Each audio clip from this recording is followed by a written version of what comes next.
Well, the Illinois treasurer is trying to find the best ways to make college more affordable. This comes after the General Assembly gave the treasurer's office $750 million to help invest in higher education. WGEM's Capitol Bureau Chief Mike Militich joins us live in Springfield tonight with more. Mike? Dylan Alexander, Michael Fergs has had a passion to help people get to college since he was serving in the Senate. Now the Illinois treasurer has enough funds that he could help more people invest in their future. Fergs says that he's traveling to colleges across the state to talk with students, professors, and financial experts to find the best ways to implement the Student Account Investment Act. The new law gave the treasurer's office $750 million to help ease student loan debt and make college more affordable. We want to make sure that we don't lose money here, but that we're not part of the problem and gouging our students or contributing to it. The treasurer's office will use information from all the forms to create suggestions before the first investment of funds goes into effect next January. Ferg says that student loan debt impacts almost all the families across Illinois. He hopes this new plan will help lessen that burden. For now, reporting in Springfield, Illinois, Mike Militich, WGEM News.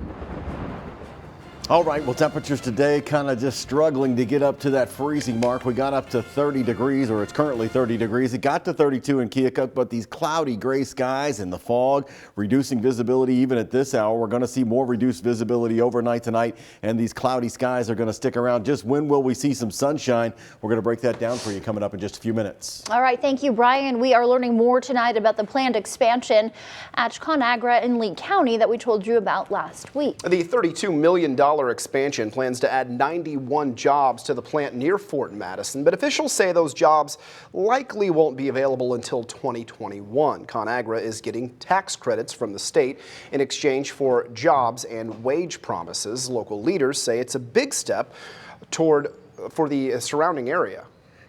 It's good for people that are going to job up. It's new opportunities for youth that want to stay in the area, and jobs are always a good thing for the area, and especially, like I said, when it's a partner with a corporation like this.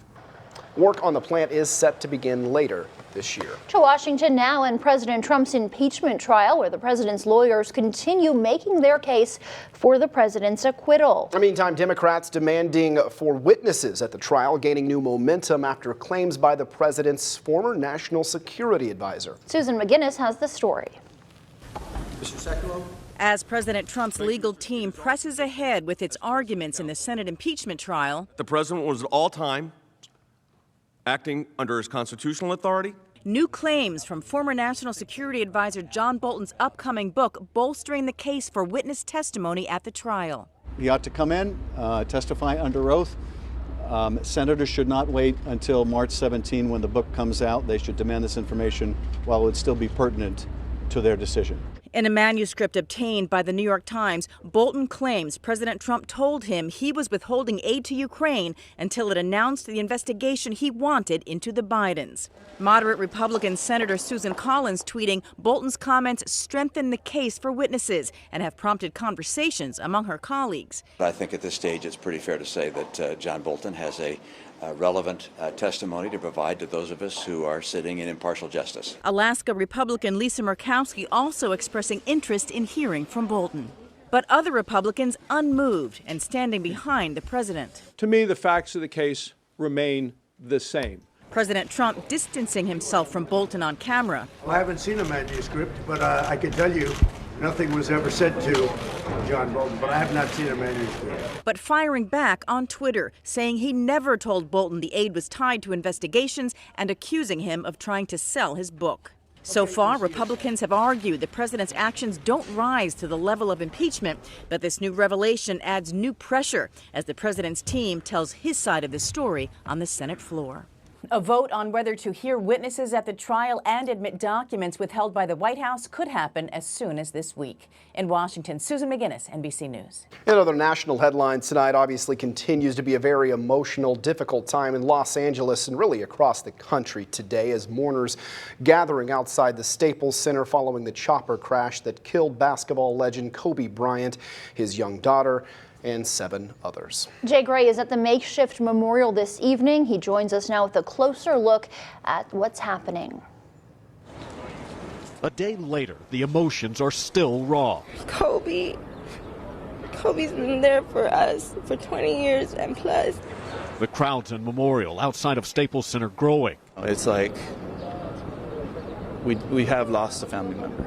A family gathering strength, they say, by being together. Because they feel what I feel. I'm not the only one. A much different crowd of crash scene investigators gathering in the rugged hillside 30 miles west of the arena where the chopper went down, taking the lives of Kobe Bryant, his 13-year-old daughter Gianna, baseball coach John Altobelli, his wife Carrie, and their daughter Alicia, 13-year-old Peyton Chester and her mom Sarah, girls basketball coach Christina Mauser, and the pilot. The group reportedly traveling through heavy fog to a youth basketball tournament at Bryant's Mamba Sports Academy. We do know there was an issue of visibility and a low ceiling. The vision for fans is at times blurred by tears, but the memories Bryant for the win! Bang! And the legacy of this champion, filmmaker, businessman, husband, and father has never been more clear. The love this city has for Kobe and his family are real. A love shared across the country and around the world. That love and the pain of loss will surely be felt tomorrow. The Lakers playing their first game since the tragedy here at Staples Center against the Clippers, their in-town rivals. In Los Angeles, Jay Gray, WGEM News. A marina fire kills at least 8 people in northeastern Alabama. The fire chief says the location of the fire made it hard for firefighters to reach the flames and for people to escape. No word on what sparked the fire. 7 people were rescued from the water